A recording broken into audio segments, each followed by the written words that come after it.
आपण आरशातील प्रतिमा हा आपण भाग शिकणार. याच्यामध्ये आपल्याला नवोदय आणि स्कॉलरशिप या परीक्षेमध्ये या प्रतिमेचे प्रश्न खूप सारे येतात आणि याच्यामध्ये आपण गोंधळतो. तर हे सोडवताना अधिक सोप्या पद्धतीने आपण कसे सोडवायचे हे तुम्हाला मी आधीच सांगितलं होतं. आता आपण त्याचं उजळणी घेऊया. बघा, जेव्हा आपण आरशातली आकृती जेव्हा सोडवत असतो तेव्हा ती डाव्या बाजूची उजव्या बाजूला जाणार आहे. मग त्याच्यामध्ये वेगळे वेगळे आकार असतात. कधी कधी साधा आकार राहतो, कधी इंग्रजी वर्णाक्षर राहते, कधी मराठी वर्णाक्षर असतो, तर कधी एखादं चित्र असते. मग ते आपण त्याची आरशातील प्रतिमा, आरशातील प्रतिबिंब, आरशातली सावली कशा प्रकारे राहणार हे आता आपण इथे या भागामध्ये आपण आता समजून घेऊया.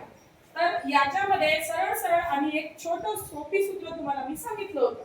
काय सांगितलं होतं? आरशाच्या दूर. याच्यामध्ये डावा भाग हा उजव्या बाजूला जातो, उजवा भाग हा डाव्या बाजूला जातो. इथे आपला गोंधळ जर व्हायचा नसेल तर सरळ सरळ आपण आरशाच्या जवळचा भाग आरशाच्या जवळ जाईल आणि आरशाच्या दूर जो भाग आहे तो प्रतिमेमध्ये आरशाच्या दूर जाईल. हे जर सूत्र आपण वापरलं तर आपली आकृती कधीही चुकणार नाही. त्या आकृतीमधला प्रत्येक छोटा छोटा आकार, एक एक रेष आपण त्या पद्धतीने जर प्रतिमेमध्ये काढली तर आपली आकृती अतिशय योग्यरित्या पूर्ण होऊ शकते. बघा आता जसं ही पहिली आकृती बघा, याच्यामध्ये हा काय आहे? पहिल्यांदा त्रिकोणामध्ये काय आहे? आता हा जो मधात आहे हा आहे आरसा.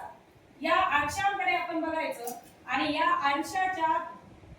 आरशाच्या बाजूला या आकृतीतला कोणता आकार आहे? बाण. म्हणजे आरशाकडे आहे बाण, तर तो बाण या प्रतिमेमध्ये सुद्धा आरशाकडे येणार. म्हणजे या आरशाचा जो टोक आहे किंवा तोंड आहे हे आरशाकडे जाणार. जसं इथे आरशाकडे आहे तसं त्या प्रतिमेमध्ये सुद्धा आरशाकडे जाणार. आता या त्रिकोणाकडे बघा, त्रिकोणाचा जो टोक आहे किंवा हा जो शिरोबिंदू आहे, हा शिरोबिंदू आरशाकडे आहे की आरशाच्या दूर आहे? आरशाच्या दूर. आता इथे सुद्धा आपल्याला तो आरशाच्या दूर काढावा लागेल. बघा, असं जर सूत्र आपण वापरलं तर आपली आकृती एकदम अचूक होते. दुसरी बघा, इथे इंग्रजी वर्णाक्षर आहे. वर्णाक्षरांमध्ये विद्यार्थ्यांचा जास्त गोंधळ होऊ शकतो.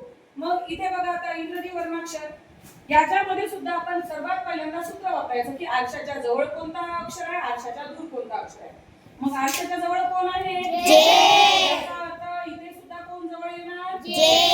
मग पहिल्यांदा जे येणार, मग 2 नंबरवर एल येणार आणि 3 नंबरवर जी येणार. मग आता पहिल्यांदा जे या आकाराचं बघूया. आता याचा सुद्धा आकार तुम्हाला तसाच बघावा लागेल की कोणता आकार आरशाच्या जवळ आहे, कोणता आकार आरशाच्या दूर आहे. मग याच्यामध्ये जे मध्ये एक आडी रेष आहे, एक उभी रेष आहे आणि असा अर्धवर्तुळ आकार डाव्या बाजूला आहे. म्हणजे तो आरशाच्या कोणत्या बाजूला आहे? आरशाच्या दूर आहे. हा आरसा आहे, आरशाच्या बाजूला जेचा गोल आकार नाही आहे. मग ही जी वरची रेष आहे ही तशीच येणार, उभी रेष आहे ती पण तशीच येणार आणि हा जो आकार आहे अर्धवर्तुळ हा आरशाच्या दूर आहे, तर तुम्हाला इथे सुद्धा तो आरशाच्या दूर करावा लागेल. त्यानंतर हा आकार बघा एल, आता एल येणार आहे. मग या एल मध्ये ही जी खालची आडवी रेष, एक उभी रेष आहे एक आडवी रेष आहे. उभी रेष जशीच्या तशी येणार, परंतु ही जी आडवी रेष आहे हे कोणत्या बाजूला आहे? आरशाकडे आहे की आरशाच्या दूर आहे? आरशाकडे. मग आता ती पण सुद्धा आपल्याला आरशाकडे काढावं लागेल. म्हणजे जसा उभी रेष काढली आणि ही आरशाकडे येणारी रेष काढावी लागेल. ठीक आहे.